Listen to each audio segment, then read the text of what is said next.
নমস্কাৰ শ্ৰদ্ধাৰ শিক্ষাগুৰুসকল কৰ্মচাৰী সমাজৰ সমস্যা সমাধানত ৰাজ্য চৰকাৰৰ উদাসীন আৰু 30 জুনৰ ভিতৰত সমস্যা সমাধানৰ সময়সীমা বান্ধি দিছে। চৰকাৰক কৰ্মচাৰী পৰিষদৰ চৰম সকিয়নি।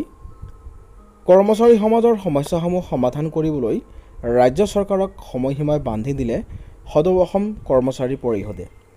অহা 30 জুনৰ ভিতৰত দাবী পূৰণ নহ'লে জুলাই মাহৰ পৰা এলানি আন্দোলনৰ কাৰ্যসূচী ৰূপায়ণ কৰাৰ হুংকাৰ দিছে কৰ্মচাৰী পৰিষদে। ৰাজ্যৰ কৰ্মচাৰী সমাজৰ সমস্যাসমূহ আন্দোলনৰ পৰিৱৰ্তে আলোচনাৰ মাধ্যমেৰে সমাধানৰ পোষকতা কৰি আহিছে যদিও ৰাজ্য চৰকাৰে কোনো গুৰুত্ব নিদিয়াৰ অভিযোগ তেওঁলোকে সদৰি কৰিছে। সদৌ অসম কৰ্মচাৰী পৰিষদে উল্লেখ কৰা মতে আন্দোলন বৰ্জিত পৰিৱেশ সৃষ্টি কৰিবলৈ ৰাজ্য চৰকাৰে আগবাঢ়ি আহিব লাগিব। যোৱা 2 বছৰে ৰাজ্যৰ মুখ্যমন্ত্ৰীয়ে কৰ্মচাৰী পৰিষদৰ লগত কোনো আনুষ্ঠানিক আলোচনা কৰা নাই। কৰ্মচাৰী পৰিষদৰ লগত আলোচনা কৰা হ'ব বুলি প্ৰতিশ্ৰুতি দিয়ে, কিন্তু প্ৰতিশ্ৰুতি কাৰ্যকৰী নকৰাৰ অভিযোগ কৰিছে পৰিষদৰ সভাপতি আৰু সম্পাদকে। বিশেষকৈ পৰিষদৰ সভাপতি দ্বিজেন শৰ্মা আৰু সম্পাদক প্ৰধান দিলীপ কলিতাই মঙলদৈত আনুষ্ঠানিক কাৰ্যনিৰ্বাহৰ পাছত এক বিবৃতিত উল্লেখ কৰে যে চৰকাৰে আলোচনাত এৰাই চলাৰ দৃষ্টিভংগী বাদ নিদিলে আন্দোলনৰ বিকল্প নাথাকিব। বিবৃতিটোত নেতৃত্বে দুয়োজনে কয় যে নতুন পেঞ্চন ব্যৱস্থা প্ৰত্যাহাৰ হ'বই লাগিব। বিগত 10-12 বছৰে কেৱল প্ৰতিশ্ৰুতি দি অহা বহু চৰ্চিত বিনামূলীয়া চিকিৎসা সেৱা আঁচনি তৎকালে কাৰ্যকৰী কৰিব লাগিব।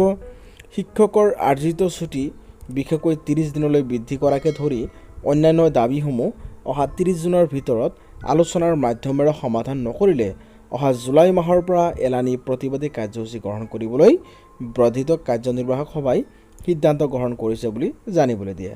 আনহাতে কৰ্মচাৰী পৰিষদে কৰ্মচাৰীক আন বিভাগলৈ বদলি কৰাৰ বাবে জাৰি কৰা অধ্যাদেশখনৰ বিৰোধিতা কৰিছে। এই অধ্যাদেশ আইনখনত পৰিণত হ'লে নৱনিযুক্ত বিষয় কৰ্মচাৰীৰ বদলিৰ বাবে বাছনি কৰাৰ ক্ষেত্ৰত স্বজন তোষণ ঊৰ্ধ্বতন কৰ্তৃপক্ষৰ আক্ৰোশৰ বলি বিশেষকৈ ৰাজনৈতিক হেঁচা আদি সমস্যাৰ সন্মুখীন হোৱাৰ পূৰ্ণ সম্ভাৱনা নুই কৰিব নোৱাৰি। নিম্ন বেতনভোগী দ্বিতীয়, তৃতীয় আৰু চতুৰ্থ শ্ৰেণীৰ কৰ্মচাৰীসকলৰ জিলা বদলীকৰণৰ বাবে মানসিক চাপত ভোগাৰ উপৰি আৰ্থিকভাৱে জুৰুলা হ'ব। এই আইনখনে প্ৰশাসনিক ব্যৱস্থাত জটিলতাহে আগবঢ়াব। একেটা বিবৃতিতে তেওঁলোক দুয়োজনে কয় যে ৰাজ্যৰ মাতৃভাষাৰ মাধ্যমৰ বিদ্যালয়ত গণিত আৰু বিজ্ঞান বিষয় দুটা ইংৰাজী ভাষাৰ শিক্ষাদান কৰাটো নতুন শিক্ষা নীতিৰ পৰিপন্থী। এনেকুৱা ধাৰণাৰ কোনো বৈজ্ঞানিক দৃষ্টিভংগী নাই। চৰকাৰৰ এই সিদ্ধান্তৰ বিৰোধিতা কৰি সদৌ অসম ছাত্ৰ সন্থাই ঘোষণা কৰা আন্দোলনৰ কাৰ্যসূচীলৈ পৰিষদে একেটা বিবৃতিত পূৰ্ণ সমৰ্থন আগবঢ়াইছে। ছাৰবেদসকল আপোনালোকে নিশ্চয় অৱগত, মানুহে কোনো এজন অচিনাকি ব্যক্তিৰ লগত যোগাযোগ কৰিবলৈ হ'লে বা নতুন পৰিৱেশত সমাযোজন কৰিবলৈ হ'লে বিশেষকৈ আমাৰ মাতৃভাষাৰ প্ৰধান গুৰুত্ব দিয়া হৈছে। আপোনালোকে নিশ্চয় অৱগত, মাতৃভাষাৰ জৰিয়তেহে আমি মনৰ ভাৱ প্ৰকাশ কৰিব পাৰোঁ। যিমান মনৰ ভাৱ আছে সেইসমূহ আমি অকল মাতৃভাষাৰ মাধ্যমেহে প্ৰকাশ কৰিব পাৰোঁ।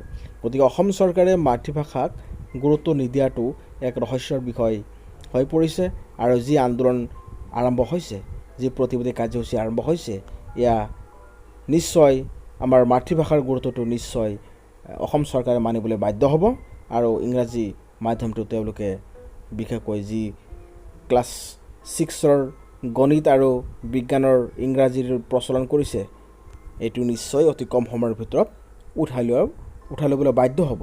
ছাৰবেদসকল, আমাৰ এই চেনেলৰ জৰিয়তে আপোনালোকে শিক্ষকৰ বিভিন্ন সমস্যাসমূহ পাই থাকে। অনুগ্ৰহ কৰি আমাৰ চেনেলটো ছাবস্ক্ৰাইব কৰিব আৰু ভিডিঅ'ৰ ইনফৰমেশ্যনসমূহ আপোনালোকৰ অন্যান্য বন্ধু বান্ধৱীলৈ শ্বেয়াৰ কৰিবলৈ নাপাহৰিব। ধন্যবাদ। জয় আই অসম।